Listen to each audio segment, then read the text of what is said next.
What does it mean to believe in God? For most people it means I believe there is a God, like I believe tomorrow the sun will shine. And that's the way I believe in God when I was a little boy, when I was a kid, because my father was a pastor, and so we studied the Bible every day since I was born actually. So I was raised with the idea of God. God was part of our family. But what I didn't know is that God is alive. Yes, I knew God is alive, but I didn't know that we can experience Him because He is alive for you, for me. And I'm going to tell you how it happened. First, as I said, my father was a pastor, so I had a kind of high esteem for my father because he was so knowledgeable. But I knew that he didn't have too much money, we were quite poor, and he had no time for the family. When he came home, he was busy with a lot of things, a lot of trouble, obviously. And there was one thing I knew: I will never become a pastor. And there was one thing that bothers me. At school, all the kids could do bad things, but I couldn't do that because the teacher would say, your father's a pastor, you have to behave properly. And I hated that. I wanted to be like other kids. So to prove that I was like everybody else, or even worse, at the age of 12, I began to raise a gang. So we were drinking alcohol. Actually, I began smoking. I was 8 years old. And we would steal stuff in supermarkets, do some robberies, and so on. Every day we do something. And of course, we try to be the most effective in that, the most wicked among all the guys in the school. And this lasted for 2 years. By the way, while I was doing that, still in the evening, I went on my knees and said, God, forgive me my sins, because for me, it didn't mean anything. It was just a tradition. And of course, on the weekend, I went to church, were well dressed, and there was no connection between God and my life. But at the age of 14, something happened. I was caught in a robbery. That day, I learned 3 things. The first one is, the police called my father, and when my father came, they asked him, what are you doing? Well, I'm a pastor. You are a pastor? And the police were so respectful, they were kind of ashamed that I, the son of a pastor, was doing such things. So now, being the son of a pastor was not an inconvenience, it was a huge advantage, because I felt that if my father had been a worker or somebody else, I don't know, they would have put me to jail or something like that. But because my father was a VIP, wow, they didn't know how to treat me, and they almost apologized for what I've done. So I learned that my father was really a big man.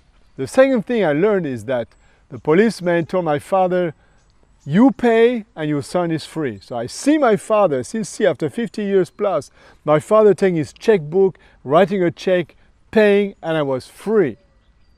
Now, this is something I heard hundreds of times, because the basic of Christianity is that God has paid for you in Jesus. This is what we call the ransom. Like pirates will take a ship in the sea and ask for a ransom to some government. Give me $1 million and then we leave the ship go. In the same way, God has set us free by paying the price for our freedom. Something I didn't understand, something I heard, but it had no connection between what I thought and what I experienced. But that day, I experienced that somebody paid for me and I was free. That was the gospel that was alive in my life. And the third thing I learned on that day is that I went back home and I thought my mother would punish me somehow. I was ready for that. I knew I deserved it. But my mother did not punish me. She was just crying. And seeing her tears hurt me more than any punishment. Because I understood that to do something evil, or if you want to sin, it's not just to break a law, but it's to break the heart of somebody. In that case, the heart of my own mother. And I really felt sorry for that. I felt sorry more than anything else, because I understood on that day that evil is something that hurts people, that hurts even God. And the Bible calls that repentance. I wanted to stop that. I wanted to start a new life.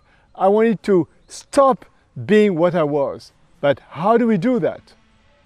Well, Of course, I didn't steal anymore, but a new thing happened. My two brothers and I were musicians, and at school we were asked to make a concert. And overnight we became kind of famous in the sense that we were invited to play in a lot of concerts.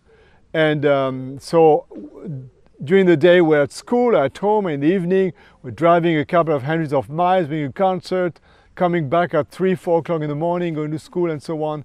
So this life was exciting because we had money, we had fame, and also we had a lot of other things like girls, but also drugs and a lot of negative things like a lot of competition, sometimes people fighting in front of us. And one day, my best friend died on drugs. And suddenly I realized that what I was doing was nonsense. What is the meaning of life?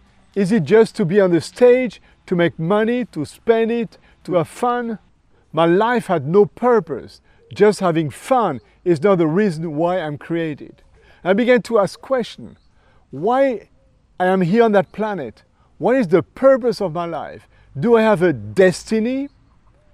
And my father saw my struggle somehow. He saw how I tried to be different from what I was. And in that fight, my father came to me as a pastor and he said, "Son, in 2 weeks there's baptism. Would you like to be baptized?" So explanation, baptism is that you give your life to God. Being baptized and non-baptized is like being a landlord or renting a house. If you rent a house, you cannot do everything you want. But if you own the house, you can do whatever you want with the house. So my life belongs to God, then God can do everything. And the sign that I give my life to God is baptism. So that's the idea.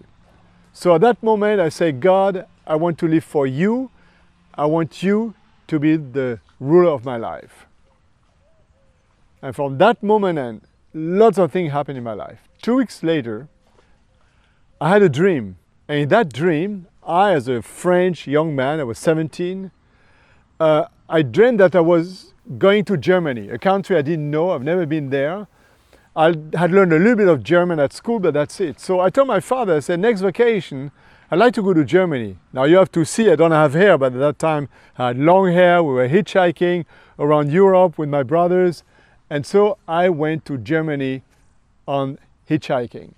And it went really well, and I had only one address. My father had given me the address of a Christian school. So I came there, I stayed 2-3 days, and I really liked it because the people were so friendly. I don't know why they accepted me. I felt at home. And I thought, well, why don't you come back to Germany after you graduate? It was just 3 months before I finished high school. You come back to Germany, you learn the language because I love languages anyway. You make some music without drugs and so on. And I mean, with 17, you want to be away from home. That's logical. So after high school graduation, I came to Germany. I just had my electric bass, a small suitcase with my belongings, and a few dollars only. So when the school director saw me, he said, okay, welcome, what do you want to do here? What I didn't know is that this school was a university for people who want to become pastors. And there was one thing I didn't want to become, a pastor. Oh yes, I believed in God, but no, being a pastor, that was not the thing for me. So the director of the school said, well, you cannot stay here if you don't want to study to become a pastor. That doesn't make sense. But the same day I arrived, I met some new friends. One of them just came from a communist country. This was 50 years ago. So he just escaped with his father from a communist country. And he told me how God did miracles for them, how they suffered for their faith, that God opened doors and shut the eyes of some people so that they could survive in this atheistic world. Miracle is something I heard from the Bible. I knew that God had done miracles in the old time, but could God do something today? Could I experience God today? This is something I never thought about. And by studying the Bible, I found one text that became so important for me. Jeremiah says that we should not be proud of our knowledge, our strength, or riches. But if you want to be proud of something, we should be proud that we know God. Jeremiah 9, 23 and 24. To know God, how can we know God? That was a completely different idea. Can I have a kind of relationship with God? I mean, I'm not a prophet. A month later, because I studied in that school, I got a bill to pay for tuition fees and boarding, I mean food and lodge and everything. And this is something I had not realized, because when you play music as I did, we made a lot of money and we spent a lot of money. So money had no real meaning for me. But being at that school and began to study a little bit, just to be with these friends, I had no time to make money. And so how could I get that money? And somebody told me, he said, you know, maybe God wants you to become a pastor. You don't know after all. And I said, well, I don't really want, but okay, I'm going to do something crazy that somebody in the Bible did. A man called Gideon. Gideon was a young man and he asked God for a miracle. He said, God, if you want me to do this and this, do a miracle. And you know what? God did the miracle. So I said, I want to do like Gideon. I said, God, that's very simple. I have no idea why I'm in this school for theology, but if you want me to become a pastor, pay my tuition fees and all my costs. So I prayed that and I stood up, and you know what happened? Nothing. 1 month, 2 months, I ran into debt. No money came from the sky, from heaven, from anybody. After 9 months, I began to realize that Gideon, yes, he asked God for a miracle, but before that, God asked him to do something, and he did it. Gideon should spend the whole night destroying a big altar dedicated to some pagan gods. His parents, his family, his relatives were worshipping a pagan god. And God asked Gideon to destroy the altar of this pagan god. A little bit what happened in Mecca at the time of Muhammad. So Gideon risks his life because he takes the whole night with 10 people, and next morning the people of the village want to kill him. And I said, did you risk your life for God? You treated God as if you were the boss and God had to obey, because you said, God, if you do this, I will do that. And I think that's not the right way. So Gideon did the way around and I did the other way around. I said, God, I give you my life and I'm ready to do whatever you want. So even if you want me to be a pastor, I don't want, but if you want, I'll do that. I will take a year and work to make money. I will come back and I will study theology. So that was my second prayer where I gave God my life. 2 days later, I got a letter from the local government. And they said, Mr. Romain, that's my name, we have seen that you have been studying for 9 months here. We want to give you a scholarship and close a check of 9 times all my cost. Wow, that sounds like a miracle, isn't it? So I went to the city hall and asked the people, what is this? They said, we don't know, go to the next. Nobody knew. But I also learned something. When God gives you something, you are just a steward. It means that it doesn't belong to you. Your money, your health, your time belongs to God. And the more you give it to other people who are more in need than you, the more God will give you. A little bit like a channel. You're a channel, you receive, you give. The more you give, the more you receive. And just at that time when I get that money, there was a big earthquake somewhere, and I felt compelled to give the money to help the poor people. So I gave the money, and I said, God, if this money came from you, that's no problem. I know you can give it again. Actually, Gideon asked for a second miracle, and God did a second miracle for him.